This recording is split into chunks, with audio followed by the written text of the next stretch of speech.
All right, Linda. With the addition of the very corporate-looking Dennis Zine today,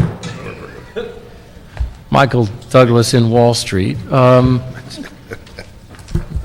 be the Dennis Zine in his Gordon Gekko outfit today. Public Safety Committee meeting has now begun. Dennis Zine, Greg Smith, Jack Weiss, and Ed Reyes are present. Colleagues, we have two items that can be done on consent, with your consent. Item 2, which is the human trafficking grant, and item 4, which is a Muni Code issue relating to parking lots. Is that cool? Yeah. All right, those items have been consented to. First, we'll hear our weekly update on DNA, and then we'll hear design on animals. John White, City Clerk. Item 1, Police Department to present verbal report relative to status of DNA testing, backlog, and cold hits. Morning. Good morning. Yvette Sanchez Owens, LAPD. The numbers that I'm going to be reading to you are for the week ending January 29th, 2008. The total number of cases that were requested for testing but not yet complete at SID are 506 cases. The total number of cases in the backlog are 7,434 cases. So that means there's 6,928 cases that have not been requested for testing that are still sitting at property. Since January 1st, we have booked 125 rape kits. We've assigned 131 for testing since January 1st. And we've completed 112 since January 1st. Right now in our screening queue, we have 108 cases. In our profiling queue, we have 109 cases. To date, all the cold hits since the inception of CODIS, we have 712 hits.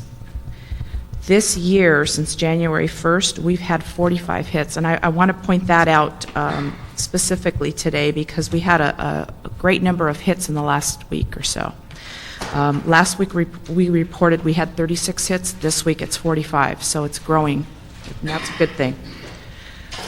Did you want me to also give you some numbers on the 100,000 that you provided for us? You don't need to do that every week unless there's something that you want to, up to you. No, nothing unusual. Okay. Lieutenant? Yes, Lieutenant Morris, LAPD Robbery Homicide Division, Cold Case Section.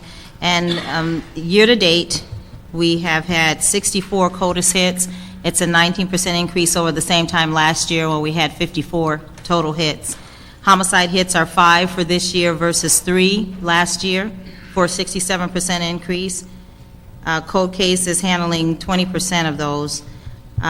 Sexual assault hits 40 versus 28 last year, 43% increase. Cold case sexual assault is handling 27 of those, 68% of those cold case hits. And all other hits are 19 for a 17% decrease over the same period last year, and that's for burglary, robbery, and other crimes. And of the 64 CODIS hits year to date, RHD personnel are handling 44% of those hits. Thank you. Mr. Reyes?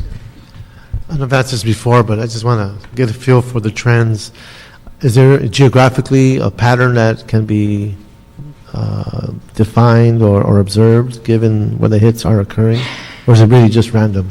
Well, the hits are random as far as the ones that come in, even though we did break them down by council district as well as by division, and we provided those lists for you last time that we were here.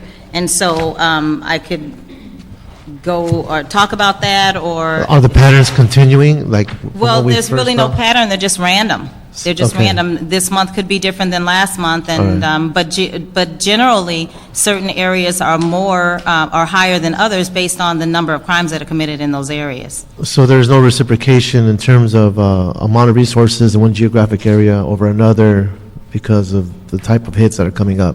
I just want to get a feel for.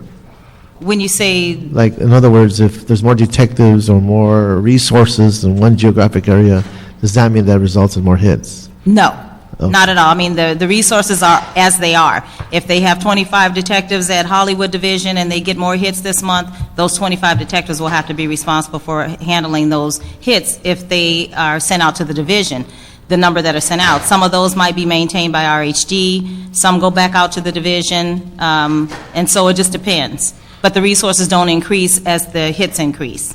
Right, and just because of how the poverty areas evolve and the high crime areas are present in these poverty areas, I just want to see if there is an assertion that could say, because of the high number of people living in that area and the high level of poverty and the crime that goes with it, does that mean we're getting more hits because of those conditions? I'm grappling with these kinds of realities we have in our city. Because we do have those intensities. I mean, there's more crime in 77th Division than in other divisions for all the reasons we know. Does that also parallel with the hits? So I'm just trying to see if there's those types of conclusions. There's so many variables involved. We would have to take a look at them and just decipher which ones, are, if they're more in a certain division based on the fact that there's more crime in that area. You could have a large amount of crime in an area and have a low number of hits in that area.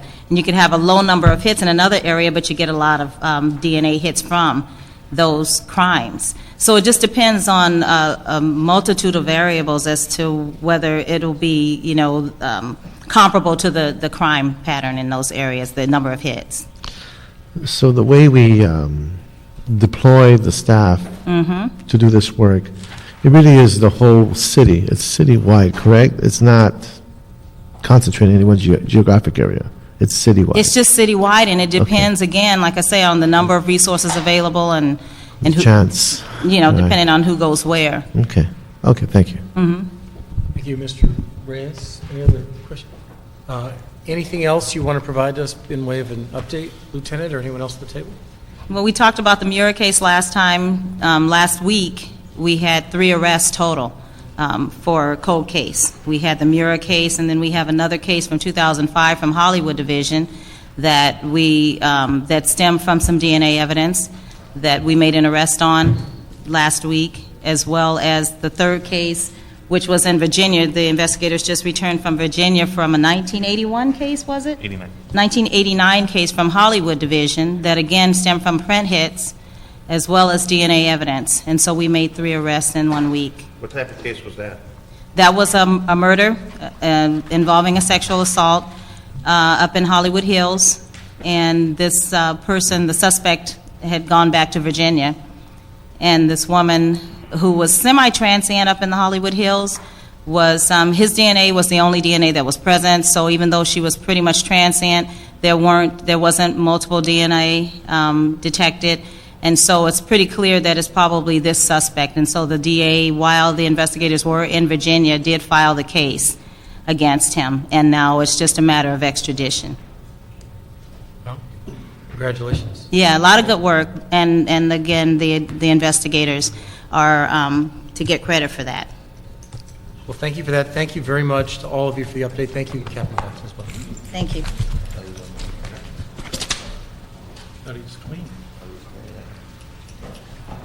Okay, Mr. White, call design on animals issue. Item 3, City Engineer and Department of Animal Services joint report relative to rain-related damage to its facilities, including a plan to correct design flaws that may render the city animal shelters vulnerable to flooding. Pursuant to motion, Zion Smith. Good morning, Linda Gordon, Senior Management Analyst 2, Animal Facilities Bond Program. Concerning the design of the animal shelters, the Department of Animal Services in the design stage determined that the design would be an all-outdoor kennel with a cubby that would act as a den for the dogs to retreat to. And this went to 2 of the department's primary goals in building of these animal facilities, and that is to optimize the health of the animals by being outdoors. There's no concern for the airflow on all outdoor kennels, as well as the UV rays that attenuate any disease process. On the UV rays from the sun attenuate disease processes. So the design of those kennels was the decision of the Department of Animal Services in 2001. As far as what's happened subsequent to that, the department put awnings over those kennels in order to provide additional protection from the sun, shade from the sun. And the consequence of that was that when it rained, the rain drained into the kennels, thus causing that the kennels got wet.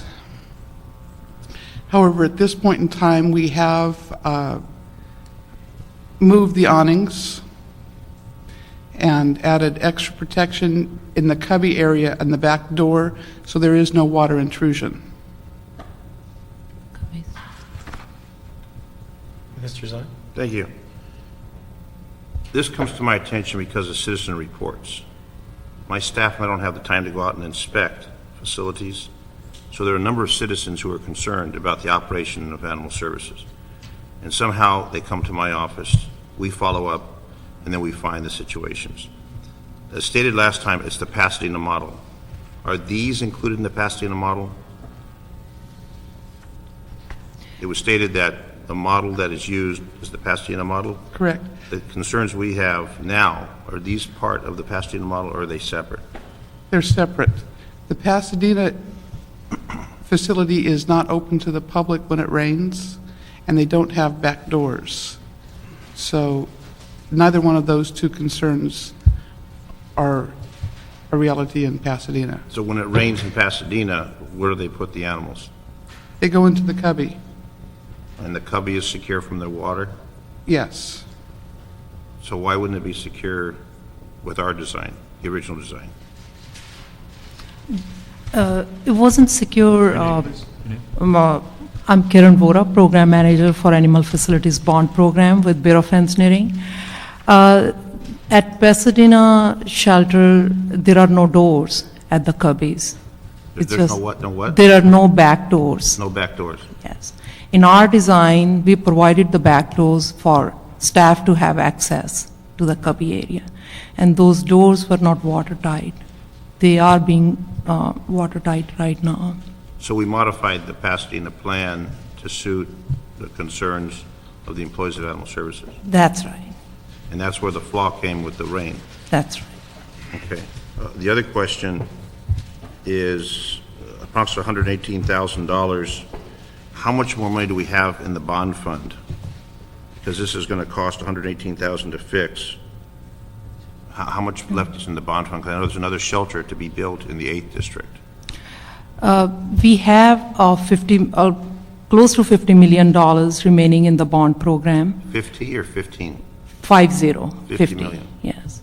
And we have already spent $114 million in construction of the other shelters. Now, is there any other shelters to be built other than the one in the 8th District, Mr. Parks No, District? that's the only one remaining. So it's not going to cost $50 million for that shelter, I wouldn't think.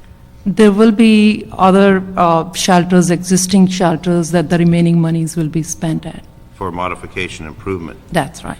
And with the construction of the new shelter, we will be meeting whatever is mandated in the bond program to be delivered. We are meeting all the deliverables. So the remaining money will be used to whatever other modifications the department desires. So we'll have sufficient dollars to finish the District 8 animal shelter. That's I know it's right. taken a long time to get done for a variety of political reasons. That's right. And then this didn't cost the general fund any money on the modifications that were made to these shelters. No, sir. When do you plan with the new shelter to be built in the 8th District, will the modifications be included in that plan so we don't have to go back later and correct what we can do right the first time? That's right. So you'll be overseeing that part? That's right. Okay, that's all I have, Mr. Clay. Are there any other questions from the committee? So, Mr. Zine, does that cover the issues that you'd raised in your motion? Yes. Okay, so I think it's a note and file, is that correct, Mr. White? All right, we'll note and file it, we very much appreciate. Thank you. And I see we have some of our leaders in the issue here. Is there anything that you all wanted to add? Okay. Thank you very much. All right, well, that covers this item. That covers the agenda. There are no public comment cards. That covers the meeting. Thanks. Thank you very much.